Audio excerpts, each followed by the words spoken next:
Recording number 219 భాగవత వివరణము. భాగవతం వివరంగా చెప్పుకుంటూ ఉన్నాము. చతుర్థ స్కంధంలో ద్వితీయ భాగంలో 884th పద్యం దగ్గర నుంచి చెప్పుకోబోతున్నాము.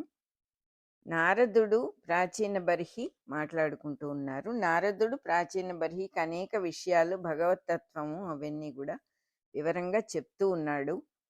ప్రాచీన బర్హి అంటే సూర్య భగవానుడే.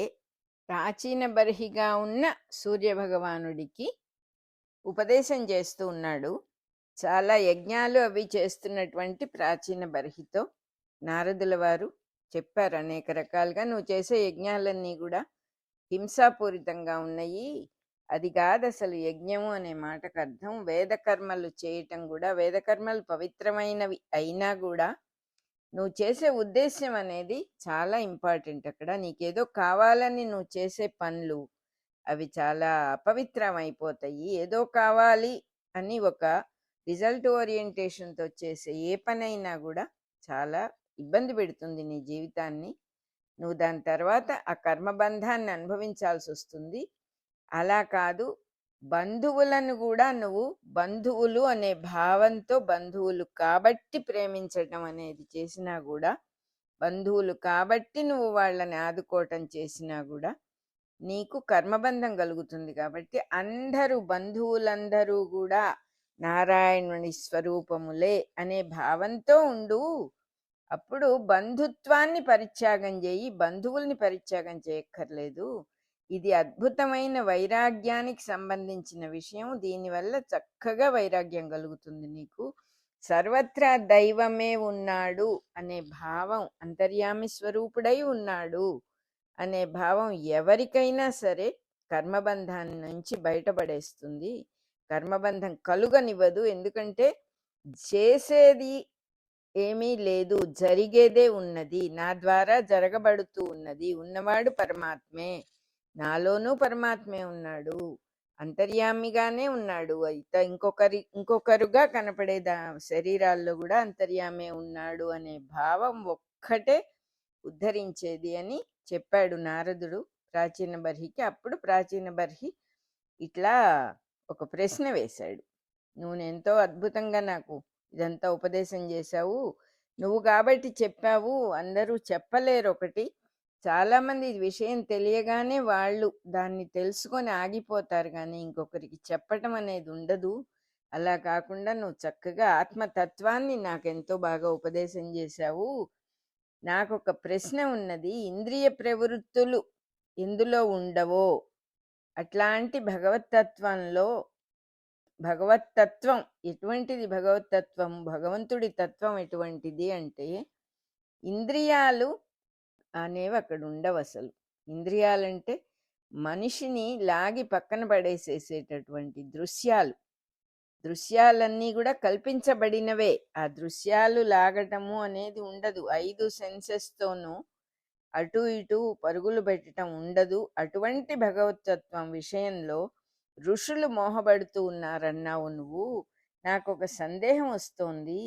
జీవుడు ఈ లోకంలో శరీరంతోనే కదా ఏ పని చేసినా, ఏ శరీరంతో పనులు చేస్తాడో దాన్ని ఇక్కడే వదిలేస్తాడు. వదిలేసి సూక్ష్మదేహంతో వెళ్ళిపోతాడు ఇక్కడి నుంచి. మరి ఇతర లోకాల్లో ఇక్కడ చేసిన పనుల ఫలితాలు శరీరం లేకుండా ఎలా అనుభవిస్తాడు అని నాకు సందేహం వస్తోంది. ప్రతి వేదంలోనూ కూడా, వేదాన్ని తెలిసిన వాళ్ళందరూ కూడా ఇప్పుడు చేసిన పనుల యొక్క ఫలితాలు, కర్మల ఫలితాలన్నీ కూడా చనిపోయిన తర్వాత అనుభవిస్తారు అనే మాట నాకు వినపడుతూ ఉన్నది. వేదం తెలిసిన వాళ్ళందరూ అలాగే చెప్తూ ఉన్నారు. ఇతర లోకాల్లో ఇక్కడ చేసిన కర్మల ఫలం అనుభవిస్తాము అని వేదాలు చెప్పినట్టు అందరూ చెబుతున్నారు. అది ఎలా సాధ్యం అవుతుంది? ఫిజికల్ బాడీ అనేది లేదు కదా. ఫిజికల్ బాడీతో చేసిన కర్మలు ఇతర లోకాల్లో ఆ శరీరాన్ని వదిలేసిన తర్వాత ఎలా ఫలితం ఇస్తాయి? ఎలా అనుభవిస్తాడు జీవుడు? నాకు అది సందేహం. ఇంకో సందేహం కూడా ఉంది. ఎప్పుడు చేసిన పని అప్పుడే అయిపోతోంది కదా. ఏ క్షణంలో కాళ్ళు చేతులు కదిలిస్తామో ఆ కదలిక ఆగిపోతుంది కదా, ఆ యాక్షన్ ఆగిపోయి మరుక్షణం మారిపోతుంది కదా. ఇది మొత్తం మొత్తం శరీరంలోనూ మార్పులు వస్తాయి. అది బయట మార్పులు వస్తాయి, మారకుండా ఉండేది అనేదంటూ లేదు ఇక్కడ. అటువంటప్పుడు ఇప్పుడు చేసిన పని ఫలితం తర్వాత వస్తుంది అనేది ఎలా జరుగుతుందో నాకు తెలియటం లేదు, నాకు వివరంగా చెప్పు అని అడిగాడు. అది విని నారదుడు ఇట్లా అన్నాడు: నువ్వు నిద్రపోయేటప్పుడు నీ భౌతిక శరీరం నీకు లేదు కదా, నీకు గుర్తే ఉండదు అసలు అది. కానీ నీ సంస్కార రూపమైన శరీరం అంటే నీ అలవాట్లు, నీ స్వభావం అది మిగిలే ఉంటుంది మొత్తంగా. ఆ బ్లూ ప్రింట్ అంతా కూడా మిగిలే ఉంటుంది నీకు. ఫిజికల్ బాడీ గురించిన జ్ఞాపకం నీకు లేకపోయినా కూడా నువ్వు నిద్రపోయేటప్పుడు లింగ శరీరము అని అంటారు దాన్ని. ఆ లింగ శరీరం చక్కగా మెలకువగానే ఉంటుంది. దానివల్లనే కళలు వస్తాయి. కళలో నీ ఫిజికల్ బాడీ నీకు కనిపిస్తుంది ఒక్కొక్కప్పుడు. అట్లాగే జీవుడు లింగ శరీరం మీద చక్కగా అధిష్టానం చెంది ఉండి, అంటే లింగ శరీరాన్ని ధరించి ఉండి కళలో వేరే శరీరాన్ని ధరిస్తూ ఉన్నాడు కదా. అట్లాగని కళలో ధరించిన ఫిజికల్ బాడీకి బయట ఉన్న ఫిజికల్ బాడీకి అసలు సంబంధం లేదు. బయట ఫిజికల్ బాడీ నిద్రలో నేల మీద పడుంది, ఆ శరీరాన్ని తేలు గాని పాము గాని కరవటానికి వస్తూ ఉన్నా కూడా ఆ శరీరానికి తెలియదు కదా. కానీ కలలో అదే సమయంలో ఒక ప్రియురాలి కౌగిలిలో ఉండొచ్చు ఫిజికల్ బాడీ అనేది. మరి ఇక్కడ ఒక బాడీ అక్కడ ఒక బాడీ ఉన్నది కదా. రెండు శరీరాలు కనబడుతున్నాయి, ఎన్ని శరీరాలైనా ఉండొచ్చు. అంతేకాదు నీ శరీరం నీకు కనపడటమే కాదు, నువ్వు వేరే వాళ్ళలాగా కూడా కనపడవచ్చు. ఒకసారి కుక్కలాగా అయిపోయాను నేను అని కూడా నీకు తెలుస్తుంది. నేను కలలో కుక్కలాగా అయిపోయాను అని నీకు తెలుస్తుంది. కలలో నా తల కట్ చేసేసారు ఎవరో, నా కాళ్ళు చేతులు కత్తిరించేశారు, అలాంటి కళలు కూడా వస్తాయి. ఎలా తెలుస్తోంది ఇదంతా అంటే లింగ శరీరమే ఇవన్నీ అనుభవిస్తుంది. ఫిజికల్ బాడీకి అసలు ఏమీ ఉండదు. ఫిజికల్ బాడీలో నొప్పి వచ్చినట్టుగా బాధలు వచ్చినట్టుగా అనిపించినా కూడా జరిగేదంతా లింగ శరీరంలోనే జరుగుతుంది, సూక్ష్మ శరీరంలోనే జరుగుతుంది. ఆ బ్లూ ప్రింట్లోనే జరుగుతాయి ఇవన్నీ కూడా. పైగా చనిపోయిన తరువాత మనస్సు అనేది ఉండదు. ఆ లింగ శరీరంలో ఉన్నటువంటి శక్తే అన్నిటినీ కలగజేస్తుంది, అన్ని అనుభవాలని ఇస్తుంది. ఆ బ్లూ ప్రింట్ ఓపెన్ అప్ అవుతుంది. చేసిన పనులన్నిటికీ కూడా ఫలితాలు అక్కడ అనుభవించవలసి వస్తుంది. శరీరంతో జీవుడు కొన్ని సన్నివేశాలు అనుభవిస్తాడు. అవి మనస్సుని అంటి ఉన్న సంస్కారాలకు రూపాలే తప్ప వేరే ఫిజికల్ బాడీతో చేసేదేమీ లేదు. అందువల్లనే భౌతిక శరీరాన్ని వదిలేసిన వాడు కూడా లింగ శరీరంతో వేరే లోకాల్లో అనేక అనుభవాలు పొందుతాడు. అవన్నీ కూడా తను చేసిన పనుల తాలూకు సంస్కారాలు అన్నీ ప్రింట్ అయి ఉంటాయి. ఒక్కటి కూడా ఒక చిన్న పని కూడా వదలబడదు, అన్ని ప్రింట్లు ఉంటాయి అక్కడ. దానం ఇవ్వటం పుచ్చుకోవటం కూడా కర్మే. దానికి భౌతిక దేహంతో సంబంధమేం లేదు కదా. ఈ కర్మలకి కర్తృత్వం స్థూల దేహానికి ఎక్కడుంటుంది? అది స్థూల దేహం అంటే అది జడము, ఏముంది అక్కడ? అక్కడేమీ లేదు, చైతన్య శక్తే కదా. ఆ చైతన్య శక్తి మొత్తం లోపల ఉండేటటువంటి లింగ శరీరందే. లింగ శరీరం మీదే సమస్తము ఆధారపడి ఉంది. ఫిజికల్ బాడీ కూడా దాని మీదే ఆధారపడి ఉంది. ఎలా ఉంటుందంటే కారులో కూర్చున్న వాడి శక్తికి కారు ఏ రకంగానూ ఉపయోగపడదు కదా.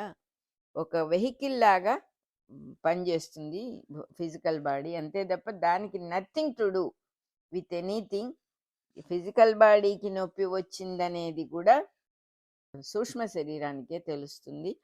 నొప్పి సూక్ష్మ శరీరానికే కలుగుతుంది, కానీ ఫిజికల్ బాడీకి కలిగినట్టుగా అనిపిస్తుంది.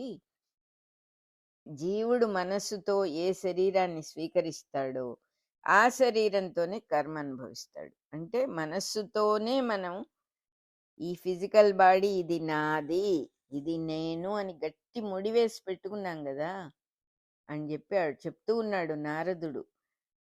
బయట పగలు దొంగతనం చేశాడు ఒకడు. చేసినప్పుడు పోలీసు వెంటబడ్డాడు, తప్పించుకొని వెళ్ళిపోయాడు. తప్పించుకొని ఏదో ఇంటికి చేరాడు. నిద్రపోతూ ఉంటే కలొచ్చింది. కలలో పోలీస్ వెంటపడటం అనేది ఎంత సహజం. ఎక్కడి నుంచి వచ్చాడు? పోలీస్ ఎక్కడి నుంచి వచ్చాడు? కలలో నీ వెంట వాడు పడటం ఏమిటి? 2 శరీరాలు ఉన్నాయి అక్కడ. నువ్వు నీ ఫిజికల్ బాడీ నువ్వే క్రియేట్ చేసుకున్నావు కలలో. పోలీస్ ఫిజికల్ బాడీ కూడా నువ్వే క్రియేట్ చేసుకున్నావు. అది మరి భయం కూడా కలుగుతోంది నీకు నిద్రలో, కలలో. మరి పరిగెత్తుతూ ఉన్నావు.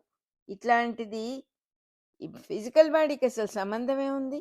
ఏం చేయగలదు ఫిజికల్ బాడీ? ఏమీ చేయలేదు, పడుంటుందంతే.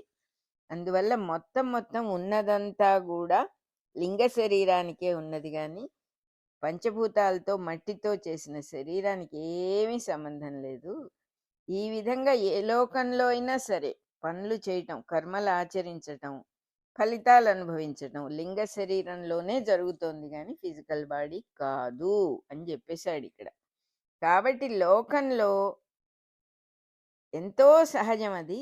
మేలుకోనుండంగా జీవుడి చిత్తం అనేక కర్మల, ఇంద్రియాల స్థితులన్నీ అనుభవిస్తోంది. కళ్ళ సహాయంతో చూస్తోంది, చెవుల సహాయంతో వింటోంది. చెవులు వినవు కదా, కళ్ళు చూడవు, చెవులు వినవు. అన్నీ మనస్సు అనుభవిస్తోంది. కళ్ళ సహాయంతో మనస్సు అనుభవిస్తోంది. కర్మేంద్రియాలు అంటే కర్మ చేసేటటువంటి ఇంద్రియాలు కర్మలు చేస్తాయి, అంటే పనులు చేస్తాయి. జ్ఞానేంద్రియాలు చేసే పనులు కూడా మనస్సే అనుభవిస్తోంది. ఎలా ఉంటుందంటే యూరిన్ రాకపోతే కడుపు నొప్పి, కడుపు ఉబ్బిపోతే మనస్సుకు ఎక్కువ బాధ కలుగుతుంది పొట్ట కంట. పొట్ట బాధ, కడుపు నొప్పి వచ్చింది అనే విషయము కడుపులో ధాతువులకేం అవదు, మనస్సుకే తెలుస్తుంది. అదే రకంగా శరీరంతో చేయబడిన పనులన్నీ కూడా చిత్తవృత్తులను అంటుకొని ఉంటాయి. శరీరం లేకుండానే అనుభవించబడతాయి. శరీరం ఉన్నట్టుగా అనిపిస్తుంది. ఆ జన్మలో ఇదివరకు ఎప్పుడు ఎరగనివి, చూడనివి, విననివి కూడా మనస్సుకు అప్పుడప్పుడు అనుభవానికి వస్తూ ఉంటాయి. అవన్నీ ఇంతకు ముందు ధరించిన దేహంలో అనుభవించినవి, విన్నవి అని తెలుసుకోవాలి. దాని వాసనలకు జీవుడు లేకపోతే వాసనలు నిలవవు, జీవుడు ఉండాలి. ఆ జీవుడు ఎలా పనిచేస్తాడు, ఆ జీవుడు అనేటటువంటి బ్లూ ప్రింట్ సూక్ష్మదేహం ఎలా ఉంటుందంటే విత్తనంలాగా ఉంటుంది. ఆ విత్తనం అనుకూల పరిస్థితులు రాగానే మొలకెత్తుతుంది. నువ్వెరిగిన మనస్సుకు నీకు ఇది వరకు అనుభవించని విషయాలు కనపడవు, కానీ ఇది మాత్రం సూక్ష్మదేహానికి మాత్రం అన్నీ అనుభవించబడతాయి. ప్రతి ప్రింట్ ఉంటుంది అక్కడ. మొత్తం అన్ని ఇది ఇంతకు ముందు ధరించిన శరీరాల సంస్కారాలన్నీ కూడా ఉంటాయి. ఎలా ఉంటుందంటే ఎప్పుడో మర్చిపోయిన ఒక స్నేహితుడు దోవలో కనబడ్డప్పుడు ఓహో నువ్వా అని అన్ని గుర్తు తెచ్చుకుంటాం కదా మనం. అదే రకంగా మళ్ళా ఎప్పటెప్పటి విషయాల్లో జ్ఞాపకానికి వస్తాయి. భౌతిక శరీరంతో సంబంధం లేకుండానే సంస్కారాలు పనిచేస్తాయి అనటానికి ఇదే ప్రూఫు. అది గనక నిజం కాకపోతే మర్చిపోయిన మిత్రుడు జ్ఞాపకం రావటానికి కూడా అవకాశం లేదు. నీ మనస్సు చూడలేనిది, వినలేనిది అయిన సంస్కారం జీవుడి లోపల ఇమిడి ఉంటుంది. అందువల్లనే స్వప్నంలో మళ్ళీ దాన్ని చూస్తున్నావు. మనస్సును దాటి ఉంటుంది ఇది. అన్ని ప్రింట్స్ పర్మనెంట్గా ఉంటాయి. చచ్చిపోయిన బంధువుల్ని చూడటానికి శరీరాలు లేవు, కానీ వాళ్ళని ఎవరిని నువ్వు చూడలేవు, పోయిన వాళ్ళని. కానీ ఆ సంస్కారాలు నీ మనసులో ఉండబట్టే ఆల్బంలో ఫోటోల్లాగా అందరూ కనపడుతూ ఉంటారు నీకు. ఈ సంస్కారాలని బట్టే బంధువుల రూపాలన్నీ కళల్లో కూడా కనిపిస్తాయి, వాళ్ళ కంఠం వినపడుతుంది. అట్లాగే దేశం, కాలం ఇవన్నీ కూడా కళలో చక్కగా ఏ దేశంలోనే ఉన్నామని తెలుస్తుంది, ఆ కాలం తెలుస్తుంది, పగలో రాత్రో తెలుస్తుంది. అక్కడ పనులు చేస్తాం కళలో మనం. మెలకువలేని మనస్సుకు ఈ శక్తి లేదు. నిద్రపోయేటప్పుడు కదా కలొస్తుంది మనకి. నిద్రపోవటం అంటే మనస్సు నిద్రపోతోందని అర్థం. మెలకువ లేదు, ఆ మనస్సుకు ఆ శక్తి లేదు. మెలకువలో ఉన్న మనస్సు ఒక్కొక్కసారి ఇంద్రియార్థాలనే అనుభవించే సామర్థ్యం మటుకు ఉంటుంది దానికి. అంటే ఒకసారి ఒకవైపే అది ప్రసరించగలదు. విననన్నా వింటుంది, చూడనన్నా చూస్తుంది. ఒకదాని తర్వాత ఒకటి అనుభవించాలి కానీ ఒకేసారి వినటము, చూడటము, అదే సమయంలో రుచిని అనుభవించటం అనేది ఉండదు. దాని శక్తి సామర్థ్యాలు అంతే. ఏదో ఒకటి చేయగలుగుతుంది. పూర్వ సంస్కారాల్లో ఉన్న అంశాలన్నీ మెలకువ స్థితిలో మనస్సున ఒకదాని తర్వాత ఒకటి మటుకే అనుభవించబడతాయి. స్వరూపంలో అద్భుతమైనటువంటిది ఆ మనస్సు స్వరూపం ఏమిటంటే శుద్ధ సత్వం. ఆ మనస్సు సర్వతత్వాత్మక జీవ ఈశ్వర జగద్రూపమై వెలయును అన్నారు మహర్షి. ఈ మనస్సే అన్ని తత్వాలు ఈ మనస్సేట. శుద్ధత్వం శుద్ధ తత్వాలు అన్నీ ఈ మనస్సేట. జీవుడు ఈ మనస్సేట, ఈశ్వరుడు ఈ మనస్సేట. అటువంటి మనస్సు శుద్ధమైన స్వభావం గలది. అంతర్యామి గుణాలను మాత్రమే ధ్యానించే స్వభావం ఉన్న మనస్సుటది. చూస్తున్నవాడు అనేవాడు ఒక ఎంటిటీ, ఒక అహంకారము అనే ఎంటిటీ ఒక నీడలాగా ఏర్పడుతుంది. ఆ నీడలోనే మొత్తం ప్రపంచం అంతా కనబడుతూ ఉన్నది. నీడ అంటే రిఫ్లెక్షన్. ఆ రిఫ్లెక్షను అది కూడా వెలుగుకి సంబంధించిన రిఫ్లెక్షన్ కాదు. వెలుగు అనేది వేరుగా ఉంటుంది. ఇది ఛాయ అన్నారు. అందుకని ఛాయ అంటే నీడ. ఆ నీడ ద్వారానే మొత్తం సృష్టి అంతా కూడా కనపడుతుంది నీకు. అంతే తప్ప ఇక్కడ నిజంగా సృష్టి లేదు. అంత ప్రపంచమంతా నీడలోనే కనిపిస్తోంది. స్వచ్ఛంగా ఉన్న పూర్ణిమ చంద్రబింబం మీద రాహువు ఛాయ ప్రసరించినప్పుడు, అంటే గ్రహణం రోజు చంద్రబింబం కనపడదు, చంద్రుడు కనపడ్డు, కేవలం రాహువు ఛాయ మటుకు కనపడుతుంది. అంటే చీకటి మటుకు కనపడుతుంది, కప్పేస్తాడు చంద్రుణ్ణి సూర్యుడిని కూడా. మనస్సు అనేది 5 రేఖలున్న పువ్వు లాంటిది. ఆ 5 రేఖలే జ్ఞానేంద్రియ ప్రవృత్తులు. జ్ఞానేంద్రియాలంటే చూడటం, వినటం, స్పర్శ, రుచి, ఇవన్నీ కూడా 5 రేఖల పూలుట. ఈ రేఖలన్నీ కూడా రాలిపోవటం అనేది చాలా న్యాచురల్గా అవుతుంది. మృత్యువు అంటే అదేను. ఈ పంచేంద్రియాలకు ఉన్నటువంటి రేఖలన్నీ పూరేఖలన్నీ కూడా రాలిపోతాయి. పువ్వు రేఖలు రాలిపోయిన తర్వాత పిందె ఉంటుంది, కాయ అవుతుంది, పండు ఉంటుంది, విత్తనం ఉంటుంది. ఈ స్థితులన్నీ ఉన్నాయి కదా. పుష్పం మటుకు లేదు. అయినా కూడా విత్తనం మళ్ళా మట్టిలో నాటినప్పుడు చక్కగా మొక్క మొలుస్తుంది, మళ్ళీ పుష్పం వస్తుంది. ఇక్కడ విత్తనం అంటే సీడ్, అంటే సంస్కారాల మొత్తమైన జీవుని ప్రకృతి. ఎలాగైతే ఒక విత్తనంలో చెట్టు మొత్తం ఉంటుందో, ఎంత చిన్న విత్తనం అయినా సరే ఆ విత్తనంలో చెట్టు మొత్తం ఉంటుంది, అదే రకంగా మొత్తం సంస్కారాలన్నీ కూడా ఈ సూక్ష్మ శరీరంలో ఉంటాయి. అదే రకంగా శరీరం లేకపోయినా సూక్ష్మ శరీరం ఉంటే అన్నీ ఉన్నట్టే. ఆ సంస్కారాలన్నీ వికసించడానికి మాత్రమే శరీరం కావాలి. ఇట్లా ఉపదేశించి కొంచెం మళ్ళీ గ్యాప్ ఇచ్చాడు నారదుడు. ఎందుకంటే ఈ సబ్జెక్ట్ కొంచెం స్ట్రాంగ్ అయిన సబ్జెక్ట్, ఇది లోపలికి సింక్ అవ్వాలి. నువ్వు శరీరమే నువ్వని అనుకుంటున్నావు కాబట్టి నువ్వు ఈ ప్రశ్న వేశావు. శరీరం నువ్వు అవ్వవు, ఫిజికల్ బాడీ నువ్వు అవ్వవు. కార్లో కూర్చున్నవాడు కార్ అవడు. అది it is only A vehicle. ఆ వెహికల్ని వాడుకుంటావు.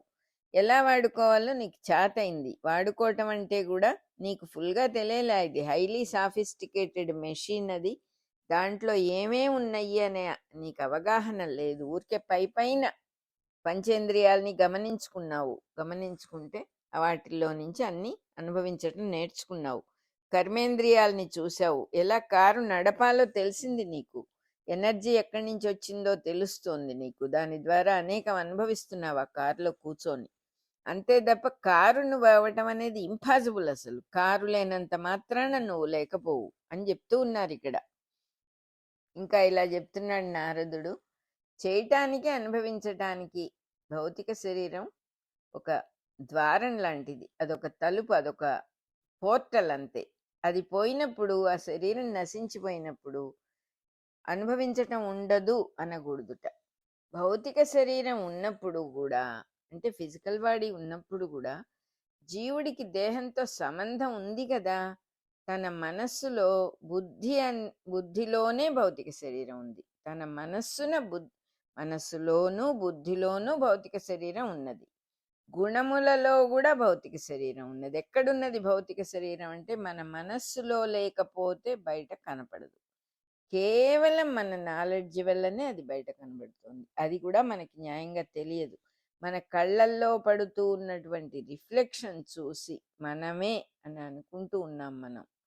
మోక్షం కోరటంలో కూడా ఫిజికల్ బాడీ ఉన్నది. ఈ సంబంధాలన్నీ కూడా కలిసే జీవుడికి లింగ శరీరం అవుతుంది. మొత్తం సంస్కారాలు నువ్వుగా అనుకుంటూ ఉన్నది చనిపోక ముందు ఎలా జీవి ఆపరేట్ చెయ్యబడుతూ ఉన్నాడో శరీరం లేనప్పుడు కూడా అదే పద్ధతిలో ఆపరేట్ చెయ్యబడతాడు. అలాగే జరుగుతుంది.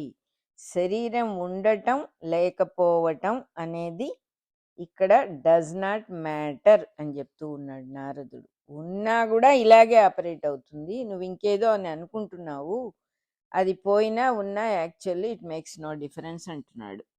అనేక విషయాలలో ఆసక్తి ఉండి బాగా విషయ లోలత్వం అంటే ప్రపంచంలో అనేక కోరికలతో అనేక విషయాల కోసం పాకులాడుతూ ఉండేటటువంటి జీవుడు చచ్చిపోయిన తర్వాత కూడా ఆ విషయాలన్నీ ఉంటాయిట అతనికి, ఏవి పోవు. అవన్నీ కూడా ఆ లింగ శరీరంలో చక్కగా నిక్షిప్తంగా ఉంటాయి. లింగ శరీరం అంటే త్రిగుణాలతో, పంచ తన్మాత్రలతో, షోడశ వికారాలతో, 16 వికారాలతో విస్తరించుకొని ఉన్నదే. మొత్తంగా లింగ శరీరం అంటేనే ఇవన్నీ కలిసినటువంటి జీవుడి అస్తిత్వం. మొత్తం బ్లూ ప్రింట్ అంతా అది అన్నమాట. దాని మీద ఊరికే ఫిజికల్ బాడీ ఒక కవర్ లాగా ఉంటుంది తప్ప ఆ లింగ శరీరము, ఆ సూక్ష్మ శరీరము అక్కడ జీవుడికి ఉన్న మెలకువ. తాను అనేటటువంటి భావం ఆ లింగ శరీరం ఉంటేనే ఉంటుంది. ఫిజికల్ బాడీ పెద్ద విశేషం కాదు. మనకైతే ఇదే మెయిన్ అని మనం అనుకుంటాము, అది లేదు అని చెప్తూ ఉన్నాడు నారదుడు ఇక్కడ. సూక్ష్మ శరీరాన్ని ఆశ్రయించి మెలకువగా ఉండేదే జీవుడి అస్తిత్వము. అధిష్ఠించిన మెలకువయే జీవుని అస్తిత్వము. జీవుడు ఉండటము అనేది దానికి సంబంధించిందే అని చెప్పాడు ఇక్కడ. జీవుడు చనిపోయినా కూడా, అంటే ఫిజికల్ బాడీని వదిలేసినా కూడా లింగ శరీరాన్ని వదిలిపెట్టకుండా ఉన్నాడు. ఎన్ని ఫిజికల్ బాడీస్ వదిలేసినా ఆ లింగ శరీరాన్ని మటుకు పట్టుకునే ఉన్నాడుట. అట్లాగే సుఖము, దుఃఖము, భయము, మోహము, శోకము వీటన్నిటిని అనుభవించేటప్పుడు కూడా ఒకదాని నుంచి ఇంకొక దాని మీదకి వెళ్తున్నాడు. అన్నీ ఒక్కసారి ఉండవు అని చెప్తూ ఉన్నారు. సుఖపడేటప్పుడు దుఃఖం ఉండదు, దుఃఖపడేటప్పుడు సుఖం ఉండదు, భయపడేటప్పుడు మోహం ఉండదు, మోహం ఉండేటప్పుడు భయం ఉండదు. ఏదో ఒక్కటే ఉంటుంది, ఒకదాని నుంచే ఒకదాని మీదే ఉంటుంది. ఎట్లా అంటే ఒక పురుగు ఆకు మీద నుంచి ఆకు మీదకి మారుతూ ఉంటుంది. ఎలా మారుతుందో గమనిస్తే తన దేహాన్ని ముందరి భాగాన్ని చాచి ఎక్స్పాండ్ చేసి ముందర ఉన్న ఆకు మీదకి ఎక్కుతుంది, సగం ఎక్కుతుంది. అప్పుడు వెనకాల ఆకును వదిలేసి మొత్తం ఈ ఆకు మీదకి పాకుతుంది. ఎంత బాగా చెబుతున్నారో. 2 ఆకుల మధ్యలో కొంచెం దూరం ఉన్నా కూడా ఆకు మారుస్తూ వెళుతూ ఉన్న పురుగు వేరే పురుగు అనం కదా, సేమ్ పురుగే కదా అంటున్నారు. అట్లాగే ఫిజికల్ బాడీని వదిలేసి లోపల ఉండే లింగ శరీరం అదే సేమ్ శరీరంతో వేరే ఇంకొక ఫిజికల్ బాడీని ధరిస్తూ ఉన్నాడు. కొంతకాలం చచ్చి ఇంకో దేహంలో మళ్ళీ పుడుతున్నాడు. ఈ మధ్యలో అహంకార రూపమైన లింగ శరీరం అలాగే ఉంటుంది. పురుగు రాబోయే ఆకుని అనుకూలతని బట్టి ఎట్లా నిర్ణయించుకుంటుందో అదే రకంగా తన మనస్సుకు సరిపోయే సంస్కారాలతో తన జన్మల్ని తనే నిర్ణయించుకుంటున్నాడు. ఎక్కడ పుట్టాలి, ఎక్కడ పుడితే తన కోరికలు తీరతాయి అని తనే నిర్ణయించుకుంటున్నాడు అని నారదుడు ఇంకా చెప్తూ ఉన్నాడు. నేను చెప్పిన విధానం అంతా కూడా నువ్వు జాగ్రత్తగా గమనించుకుంటే మనస్సే జీవులందరికీ కూడా సంస్కారాలకు కారణం అని తెలుస్తుంది. లింగ శరీరాన్ని ఆశ్రయించుకొని వర్తిస్తుంది అని చెప్పినందువల్ల నారదుడు చెబుతూ ఉన్నాడు. నేను చెప్పిన అటువంటి కథల వల్ల ఏమర్థం అవుతుందంటే, మనిషి అనేవాడు అన్ని ఇంద్రియాలని కదిలించే పనులే చేస్తున్నాడు అని చెప్పి తెలుస్తుంది ఎవరికైనా కూడా. చేసిన పనిలో వెనక ముందు కూడా ఒక రకమైన సంబంధం ఏర్పడి ప్రతి పని తనను బంధిస్తూ ఉంటుంది. దాంతో అవిద్య అనేది ఏర్పడుతుంది. ఎలా ఉంటుందంటే, పక్క ఊళ్ళో ఉద్యోగం వచ్చిందని చెప్పి తల్లిదండ్రులను వదిలేసి ఒక యువకుడు వెళ్తాడు. హాయిగానే ఉంటాడు, ఏ అప్పుల వాళ్ళు ఏ గోలా లేదు. కానీ భార్యతో సినిమాకి వెళ్ళాలనే ఒక కోరిక కలగటం, దానికోసం అప్పు చేయాల్సి రావటం, ఆ అప్పు తీరుద్దాంలే అనుకుంటే తీరకపోవటం, అది దాన్ని తీర్చినప్పుడు జీతం జాలకపోవటం, ఇట్లా ఒకదాంతో ఒకటి ఒకదాంతో ఒకటి లింకులు ఏర్పడిపోయి అప్పుల వాళ్ళు ఎక్కువైపోతారు, అప్పు పెరిగిపోతుంది. వీధిలోకి వెళ్ళంగానే అప్పుల వాళ్ళు కనిపించటము అనేది అలవాటైపోతుంది. భయం వేస్తుంది, హెచ్చరిస్తూ ఉన్నట్టుగా ఉంటుంది. ఈ అప్పులు ఇంకా తీరవు నా జన్మలో అనిపిస్తుంది. తనకంటే అప్పు శాశ్వతమేమో అన్నట్టుగా అనిపిస్తూ ఉంటుంది. నా జన్మలో ఈ అప్పు తీరదు అనుకుంటాడు.